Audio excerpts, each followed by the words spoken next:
If you're just an investment company and you just want to buy up properties because you think they're profitable, you don't know much about the actual industry itself and how it moves. I mean, at the same point in time, you see this go on in all the other markets, too. You see it especially in, like, the housing market. Oh, yeah.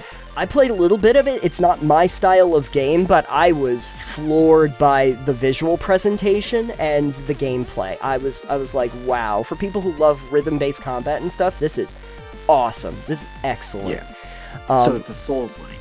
It's Souls-like, exactly. In a perfect world, I would want games to be complete when they release.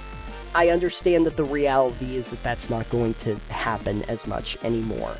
I've gotten very accustomed to the idea that when a game comes out, it is in alpha.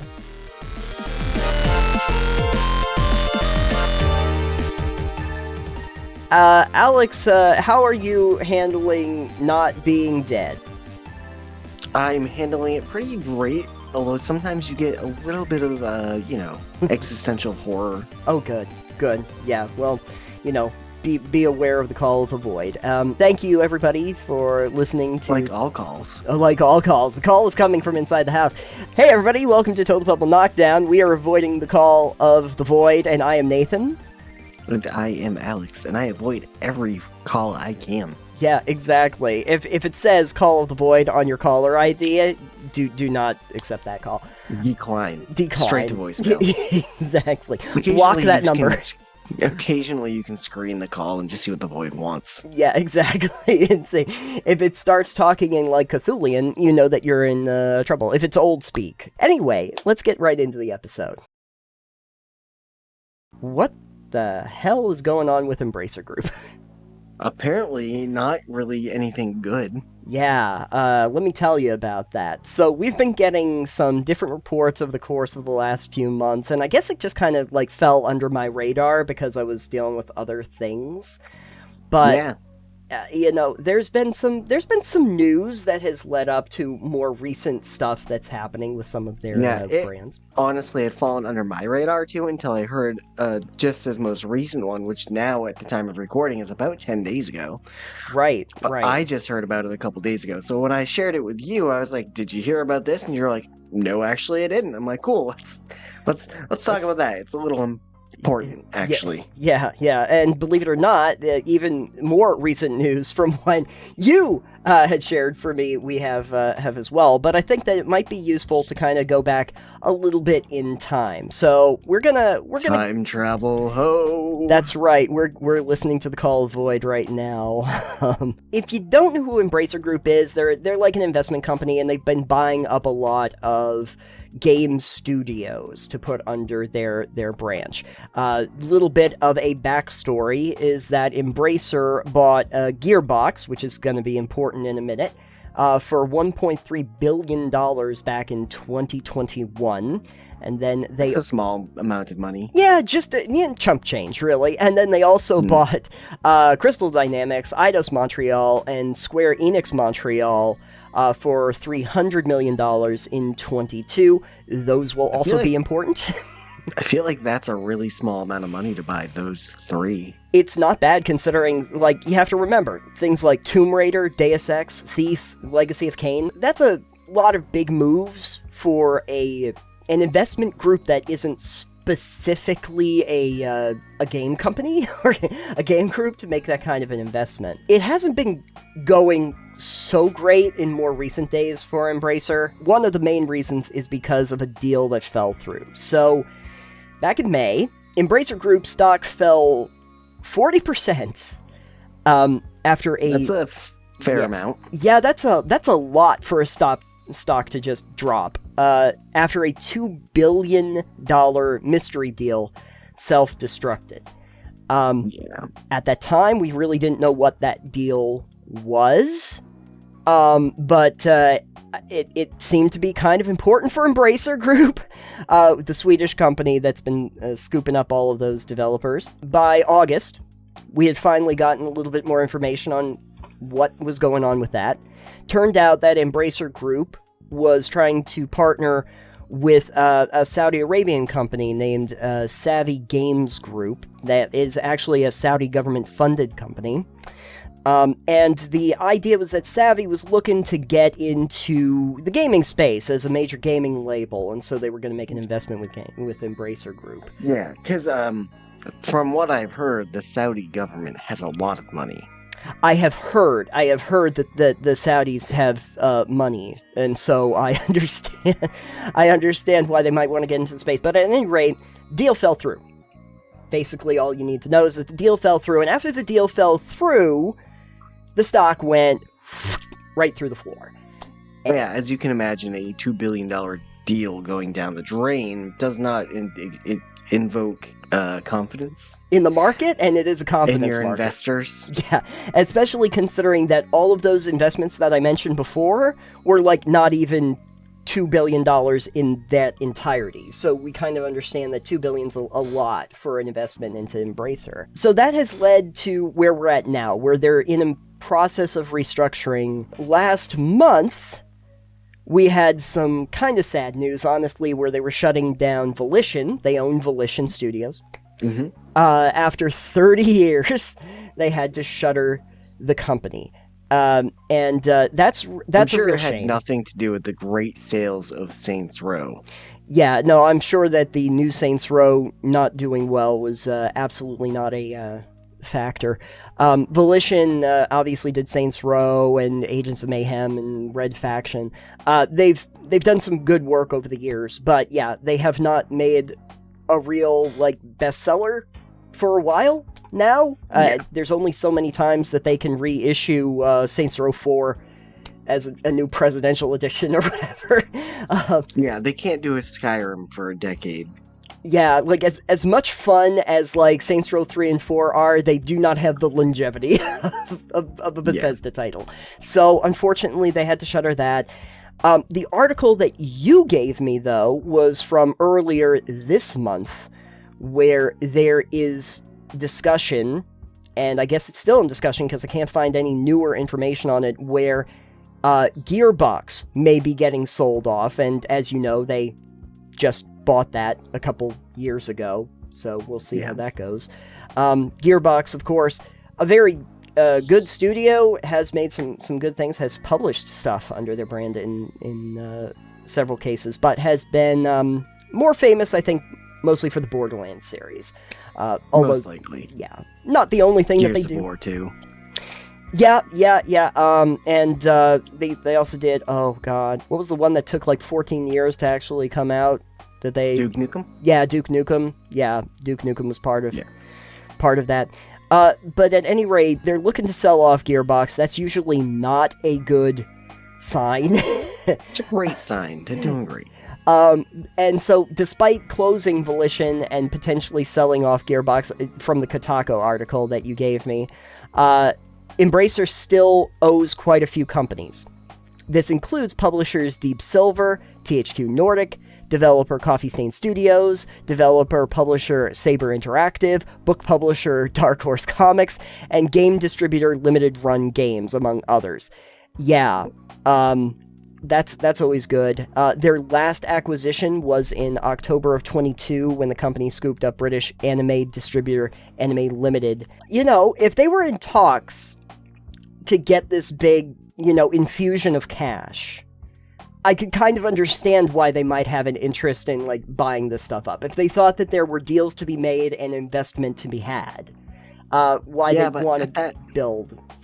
Listen, I'm not a high-stakes investor. I'm not a high-money investor or anything, but I feel like writing a check with your mouth that you can't cash is a bad idea. I feel like if I were to go, hey, I want to buy that new truck.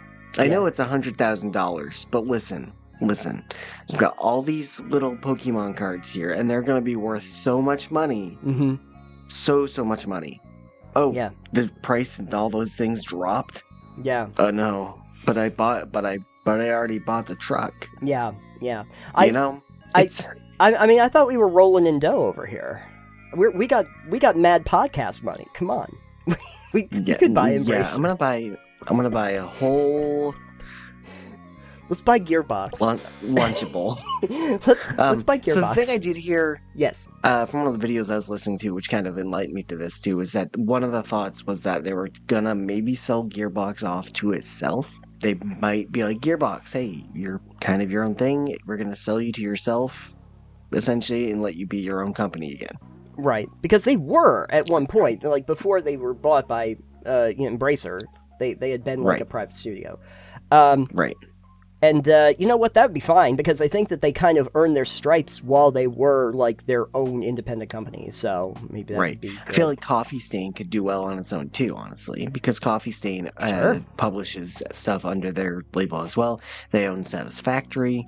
They own Goat Simulator is also Coffee Stain, and they have a ton of other games that they publish for. Yeah, but the most recent news that I had in this whole debacle is that Crystal Dynamics has announced layoffs as part of Embracer Group's restructuring, and that is just within like 24 hours.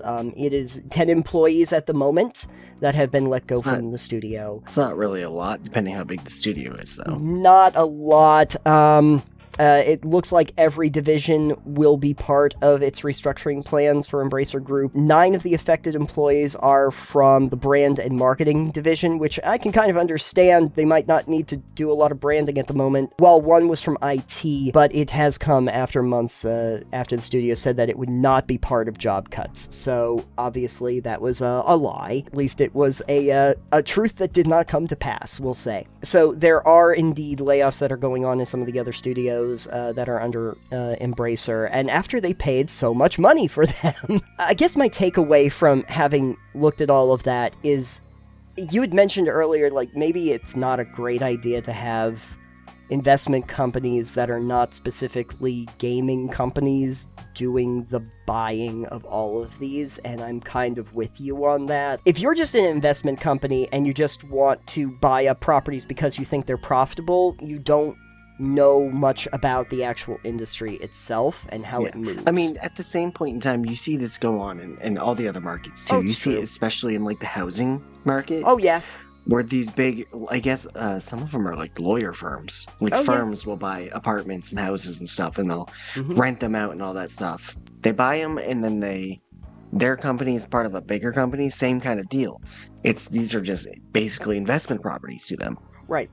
And I don't like it. No, it's generally a bad thing, and I think the problem that we're going to start seeing, and who knows, this might discourage companies from doing it, is that you would eventually have like maybe 3 big investment companies that will own all of the game studios that aren't specifically indie studios. And I don't think that that's particularly good. Then it's just a money's game, and it doesn't really matter what the product is that you're putting out. It doesn't matter if you have the resources you need to create a good product. It's just number go up sort of situation. Right. But hey, you know what, Alex? Though I think we could buy Gearbox. You think we got that podcasting money? No, I don't have the podcasting money, but I've heard NFTs might be worth some money. Oh yeah, so you saw that they were down like 95% of what they were worth, right? NFT, yeah. Well, I heard, but that's FUD. That's fear. That's fear of getting involved. No, they say that they're basically worthless now, but don't believe the haters, folks. Yeah, I was gonna say what we should do is a segment where we go, we just spent $20 on NFTs, so you don't have to. Yeah, exactly. We're gonna give them away because they're worthless. I want those that can get me into the exclusive restaurant where I then have to pay also like $100 and something a plate or something. Yeah. Those were great. Because that's to recoup their costs of the NFTs. That's right. I love digital tokens. We need digital tokens so that we can buy Gearbox. See if you can make that happen, folks. Anyway, this is a very basic overview. I can leave some links to some of the articles if you want to look into it a little bit further. But we are going to keep an eye on this specifically because this affects a lot of game studios and the industry as a whole, and seems to be getting very interesting as of late. Yeah. So, if you have any thoughts on Embracer Group or what you think might happen, any theories about where you think this is going to shake out, I'd like to hear that. Or any of the studios that they currently still possibly own. Yeah, and what's going to happen? Yeah, and what's going to happen to them, and if there's even going to be a gaming division of Embracer Group at the end of all of this, or if they're going to Let's hope they just dissolve the whole company. They just dissolve the whole thing, and they just sell off the assets. I hope all the game studios survive, though. Oh, yeah. Aside from Volition, well, I guess. Volition's already gone, Volition. so sorry, Volition. My prediction is that if Embracer Group does go away, or they dissolve the gaming division, several of these studios are probably going to get shuttered, which is sad. That's not fun. No. That's the disappointment. So. Yeah, I'm disappointment. Yeah, I don't like that at all. But if you have any theories or you have thoughts on what you think's going to happen or new information, please let us know in the comments down below. We'd love to hear from you. Even more news, and there is. And Alex, you've given me something, so I'm going to open it up right now. But I've heard a little bit about this, but I haven't really looked into it very much, which is that Bethesda had a roadmap of content that leaked. Yes. So it's part of a larger leak. I think, I believe it's partially due to the acquisition that Microsoft is trying to do of Activision. Sure. So it comes, I think, in part from that. But the part I was mostly concerned about and wondering what your thoughts were going to be on was the Bethesda roadmap leak. Sure. And so maybe not just Bethesda, but the Microsoft Bethesda ZeniMax roadmap. Yeah. And this is also a Kotaku article, but you've given me one. It is, because apparently they've got the articles today. They all have the articles. Description, I guess. Link in the description. There's probably... I'm sure that this has also been covered by other outlets like IGN and Polygon. But at any rate, Kotaku's the one that we're looking at right now. Bethesda roadmap leaks, including Oblivion Remaster and Dishonored 3. Great. Terrific. Yep. Bethesda is or was reportedly working on remasters for Fallout 3 and The Elder Scrolls 4 Oblivion, according to a document released as part of a massive Microsoft leak. Bevy of partially redacted confidential emails and documents were part of the FTC case against the Monolithic Game Company, were posted online in the wee hours of the morning on September 19, and their contents contained info on new Xbox Series X console, Xbox head Phil Spencer's dreams to buy Nintendo, and a version of Bethesda's release roadmap. Well, first of all, Phil, I don't think that's happening. I think that part was from years ago, but yeah, as I said, the point I was hoping to actually hit on with this with you is mostly the roadmap of content. So one thing on this, and one thing that I heard when I'm listening to something about this as well, is that the roadmap is currently about 2 years behind due to pandemic. Yes. So some of the dates are going to be off. Yes. By a year or two. I can see this because it apparently lists Starfield as releasing in 2021. And it just came out. So. Yeah, and when it only just dropped in September. In a PDF reviewed by Kotaku, the title release schedule also lists Project Hibiki, which eventually became Hi-Fi Rush, as a 2021 release, and it released in January. So, yeah, I didn't know it was called Project Hibiki to begin with, so that's interesting. Everything's got a code name. Everything does. Yeah, Project Ego, remember? From back in the day. Oh, it's Fable. Oh, Fable was called Project Ego. ZeniMax's 2021 slate was also meant to include Redfall.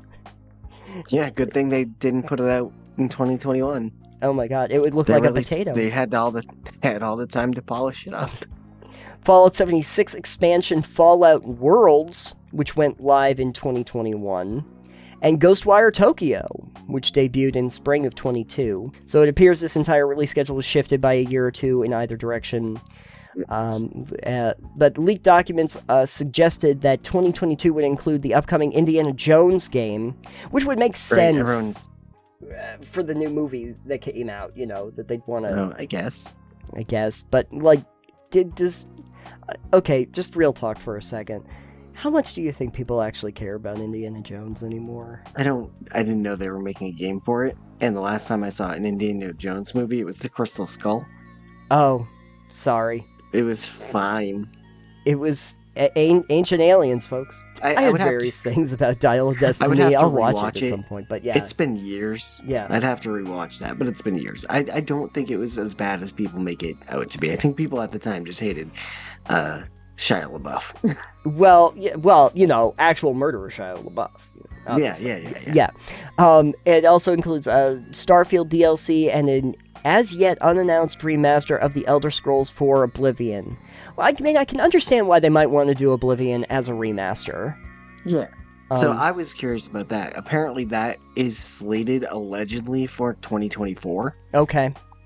I'm not sure if that remaster is technically like 2 years behind as well. If it's slated for 2024 and will be 2026. I mean, there's 2025.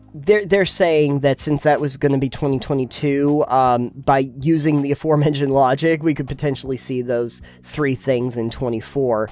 Right. Obviously, we weren't going to see Starfield DLC in 22. The game hadn't come out. Right. According to the chart, 23 was meant to include a new Doom game called Doom Year Zero, an Elder Scrolls Online expansion, and two unnamed projects codenamed Kestrel and Platinum. Ooh, what would Kestrel and Platinum be? Apparently one of them is allegedly going to be an MMO. Okay. Yeah. What are you thinking they would be? What are they going to be? God, I'm kind of scared to think about it. Would they make a new Prey? Ooh! Kestrel? Who knows? Kestrel might be Prey too. Oh, anyway, nope. No, that's all conjecture. Roadmap continues into 24, which has the most titles listed out of all of them. It includes the Elder Scrolls 6. Yeah, that's going to be a few years. To be fair, at this point, I'm pretty sure it's just going to look like Starfield, but in Skyrim. Yeah, pretty much. Since, from what I've seen of Starfield, it just looks like Fallout 4 set in space. Yeah. The thing that is interesting, because I know a lot of people were a little deflated by it, but honestly, from the moment, and I'm still playing it, but from the moment that I started, it really gave me Fallout 3 vibes more than anything else. Like, just... Really? Yeah. From the tone and, like, those open kind of, like, wasteland landscapes, even the sound design and everything, and the dialogue trees and stuff, it reminded me of, like, when I first played Fallout 3. For better or worse. It's that experience. Which we know isn't coming until 26, and not at all for PlayStation. Yeah, screw you, PlayStation. An expansion for Project Kestrel. I still wonder if that's Prey. Anyway, DLC for Doom Year Zero, a licensed IP game. Great. No idea. Not licensed IP game. All right. Well, if they have access to something like Indiana Jones, then I'm wondering if it's something from LucasArts. It could be. It could be Star Wars. It could be. It could be Star Wars. Not that we have enough Star Wars games, but you know. Yeah. Never. A Ghostwire Tokyo sequel. Well, I don't know if that's happening because that didn't do so great. But Dishonored 3. Yeah, I can see that. Absolutely. And a remake of Fallout 3. Well, good news. Just use the Starfield engine and just put Fallout 3 in it. You'll be good. You'll be all set. A Dishonored sequel is great news for fans of Arcane, as is news that Ghostwire Tokyo appears to be getting... Is it great news? I tried Ghostwire Tokyo. I was like, all right, this is fine, I guess, but this is fine. I don't know. Tango is an interesting studio. Like, I did not play Evil Within, but I heard it was pretty good. Ghostwire Tokyo was fine, like, as far as open world goes. But then they did Hi-Fi Rush, which is completely outside their wheelhouse. Apparently that was really great, so... I played a little bit of it. It's not my style of game, but I was floored by the visual presentation and the gameplay. I was like, wow. For people who love rhythm-based combat and stuff, this is... awesome. This is excellent. Yeah. So it's a Souls-like. It's Souls-like, yeah, exactly. That's all rhythm-based. Anyways, we don't need to get into that. Yeah, but you didn't have like the Black Crows playing in the background when you were doing Dark Souls. Sorry. Some of the documents went into like system specs for the new Xboxes and stuff like that. For the console plans too. So like I don't care nearly as much about that, but that would be a problem. Yeah. Yeah. So the leak went into way more than just what we're talking about. But like, I don't care. I want to hear what your thoughts were on some of these game projections. Sure. You know? Okay. So I guess what we could do now is like likelihood of happening. I think the biggest ones are probably the remasters of Fallout 3 and Oblivion, honestly. Yep. I was telling my friend the other day at work, I mentioned this and said they're potentially going to be remastering Oblivion, and their response was, oh shit, then I could actually play Oblivion, because I tried it before and I absolutely could not play it. When you go back from a Skyrim to playing an Oblivion, it's night and day how the games run and the control is, so. And there's differences between Oblivion and Skyrim that I didn't like in Oblivion, like how they do the leveling of enemies and how it scales to you, instead of like Skyrim's way of just saying that everything is just as dangerous as you think it is, and then you have to get more powerful. I like the world building of that. I'll tell you though, if I were to put something on my list, and who knows, maybe it's one of those projects that they mentioned, although I really doubt that it's Platinum or Kestrel, especially because Kestrel's supposed to be getting some additional DLC. Maybe Platinum, but I want Morrowind as a remaster, or like a complete remake. I want a complete revamp of I feel Morrowind. like that'd be a much bigger project too. It would be. It absolutely would be, but you know that it would go over great. Like, you know, people love Morrowind, and if it only had, like, waypoints, and, like, mission trackers, and, like, all of that. All the good things that new games have. And, like, voice acting and all of that stuff, that would be cool. That would be great. People would love that. Better dialogue tracking and all of that. But here's the thing. I like the idea of having a new Oblivion. I like the idea of getting Fallout 3 remastered. I get why they'd want to do that, because it's been a little while. But if they really wanted to do something cool with it, I wouldn't do them in the creation engine.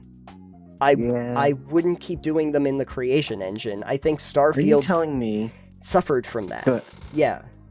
Yeah, I was gonna say, are you telling me that Starfield using Creation Engine and just feeling like Skyrim or Fallout in Space didn't do it justice? I think that the fact that Starfield was built on the Creation Engine is showing the age of the engine and the limitations of it. If they ended up doing a revamp and they said, maybe, this is a good thought, like if they used the remaster or just a straight up remake of like Oblivion or Fallout 3 to launch a new game engine, to show like the possibility of a new game engine, like even if it's Creation 2.0 or whatever, that would be a big thing for them, because they could show like what the capabilities of a new system would actually be, a new game engine.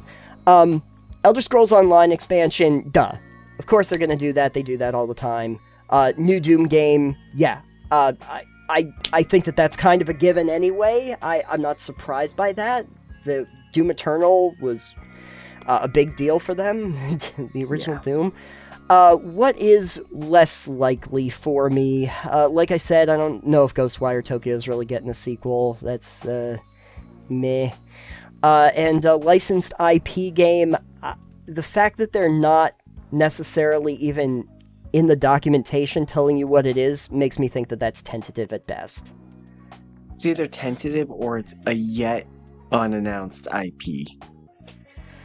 Or like something that like maybe it's an upcoming movie or something, but they can't talk about it because it's not, they could be something like that. The only reason I would dispute that is because that would suggest that there's going to be a movie or a television show that is an original licensed IP.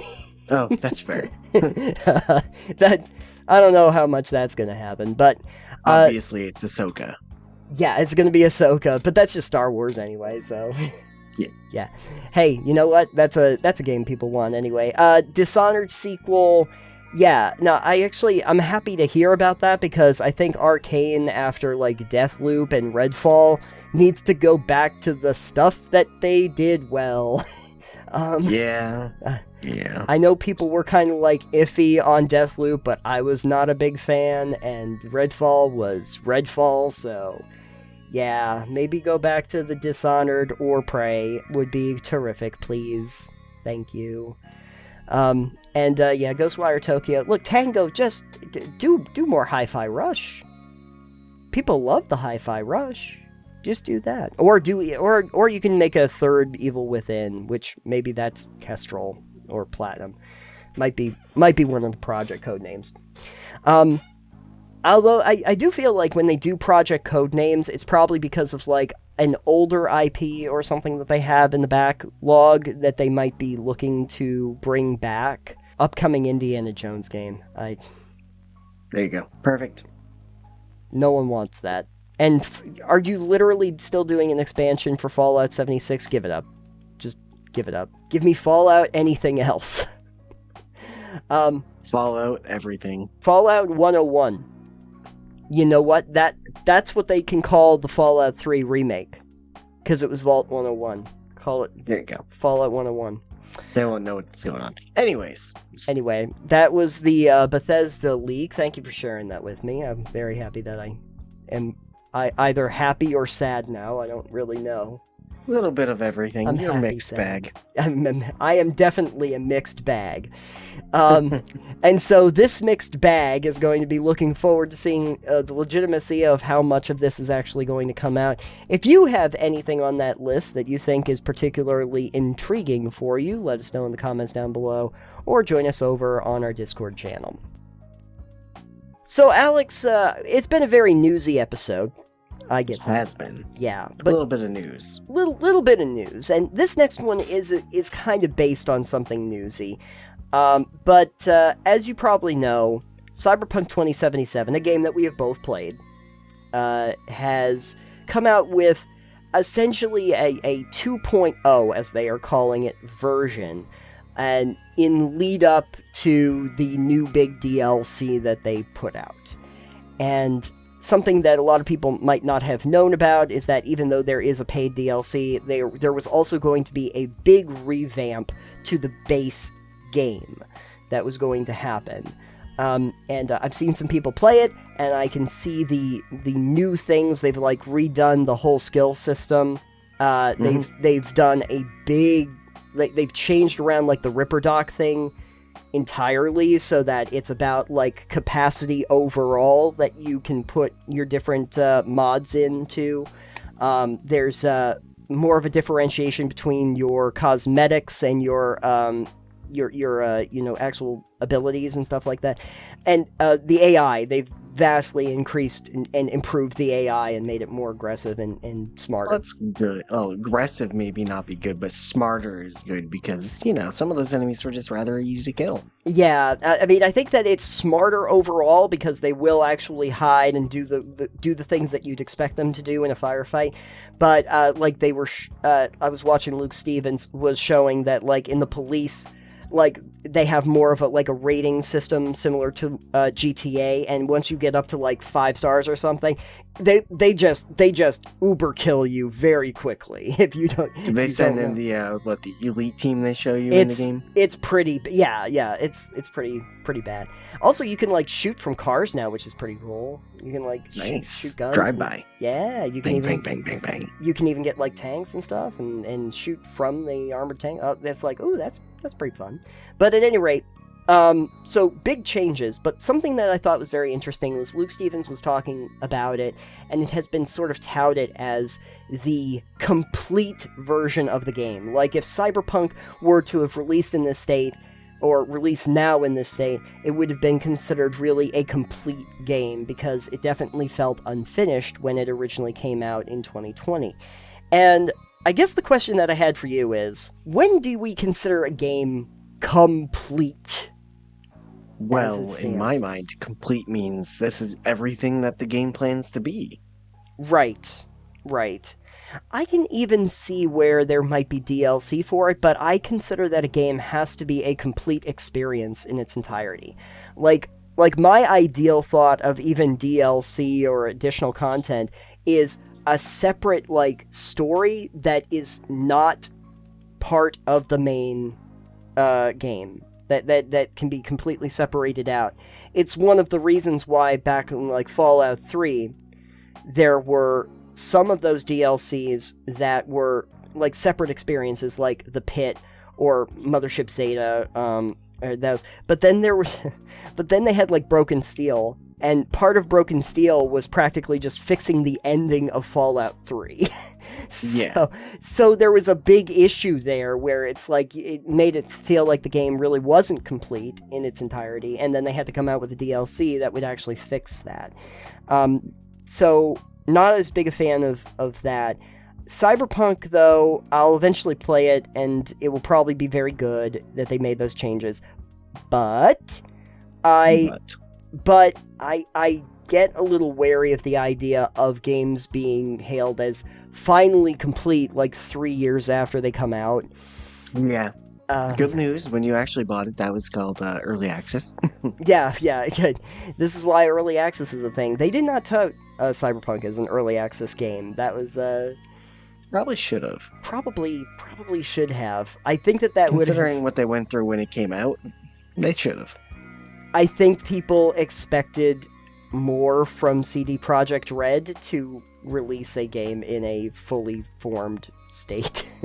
But from their past, we know they don't, so, anyways. It's true. I don't know, when Witcher 3 came out, it was basically complete out of the gate. I mean, they did some more stuff afterward with some individual storylines, but I think people expected something of that degree of polish out of the gate.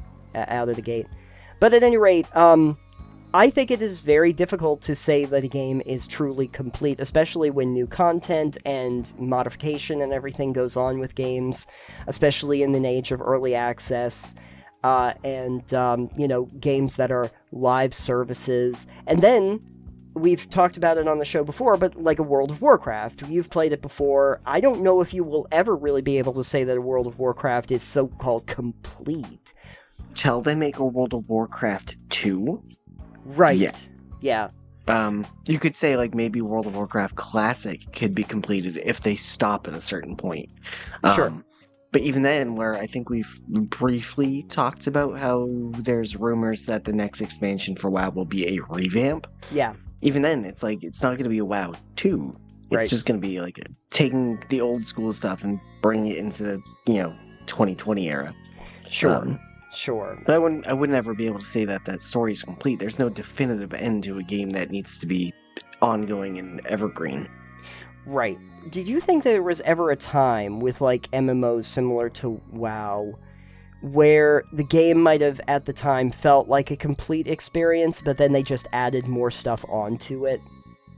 I don't think so. I guess, do I even want a game to be necessarily complete? Like if you gave me a game and you said, this is it, this is the entire experience throughout its entirety, and I really liked it, would I want more out of it? I don't know. Maybe something new, but I don't know that you'd want more of the same. You're right. I wouldn't want more of the same. Yeah. I think it's a really weird phenomenon of trying to say that a game is finally complete. In a perfect world, I would want games to be complete when they release. I understand that the reality is that that's not going to happen as much anymore. I've gotten very accustomed to the idea that when a game comes out, it is in alpha. Like, even if it's been sold on shelves, it is essentially in alpha, and that you expect that it is going to take a while for it to complete. If Cyberpunk is any indication, you have about a 3-year gestation period after it has come out before you can say that. But I don't know if that's going to work in the end for game studios. The reason I say that is because so much of what you're going to be showing investors is your initial sales. And if we condition the gaming populace at large to say that the game isn't really going to be complete for 2 or 3 years, then how many are going to just buy it out of the gate instead of waiting to buy it, 2 years from now when the game is actually complete? It's not going to go up in price. The games never increase in price, so you might as well just wait till it's actually a complete experience to the point where people can say that it is. And that's not going to look good on bottom lines, and especially if you're part of Embracer Group, it's going to be a problem. I think it's just an interesting concept about games that are already released finally being complete at a certain point, and whether it is. Because then with, like, the DLC that they put out, and possibly more updates into the future, will we consider that to be complete? I think that it's more that Luke at that point, and some of the other people that are talking about it, are considering it as an experience into itself being complete, which I get. Like, I can accept that, like, Baldur's Gate 3 will probably have a lot of DLC and content. I'm hoping so. Yeah, but I still think that as it stands, most people would consider it a complete game because it does have a beginning, a middle, and an end that makes sense for the most part. And that it has characters that are fleshed out and everything like that. So, I guess we would consider that to be complete. And the DLC would be good, but icing on a cake. The cake is already baked. We've baked the cake. The gaming cake. We're selling you the cake without the icing, and the icing comes later for extra. That's right. We put the cherries on top, but the cherries are not something that's required to be a complete experience. We can go with or without the cherries, but they are a complete experience. Confession, I am happy that they kept working on Cyberpunk, because when I played it a year after its release, I really liked it. I think it's a great RPG. I really do. And frankly, on my system, it probably looks better than Starfield with the system requirements, especially now, because they've been able to, optimize it even more, and runs really well. I am very impressed with what they did. I just wish that it was like that when it first came out. Yeah. And unfortunately, it would have gotten so much better press and so many better reviews. I guess I would ask, like, what do people consider to be a complete game? When is a game complete? When is it baked? When is the gaming cake baked? And when can you take it out? When does it get the fork test? Can you optimize that? I don't know. But if you have an idea on when you would consider a game to be complete by your standards, please let us know in the comments down below. For this episode, though, we are indeed complete. And so, since we have completed episode 91 of Total Pebble Knockdown, Alex, where could they go to find the other 90 episodes? Oh, you can find them anywhere you want. They're all online. Perfect. That's the great part about the internet. But if you'd like, you can check out our catalog over on our website at totalpebbleknockdown.com. Yep, it's a great place with lots of stuff. That's all you really need to know. You can also find our Patreon over there. You can get early releases of all of our content and full releases, extra content, etc. For the videos, which is fun. And you can even get some Patreon exclusives of stuff that we talk about behind the scenes. Ooh, what could that possibly be? Well, you have to go and sign up for that.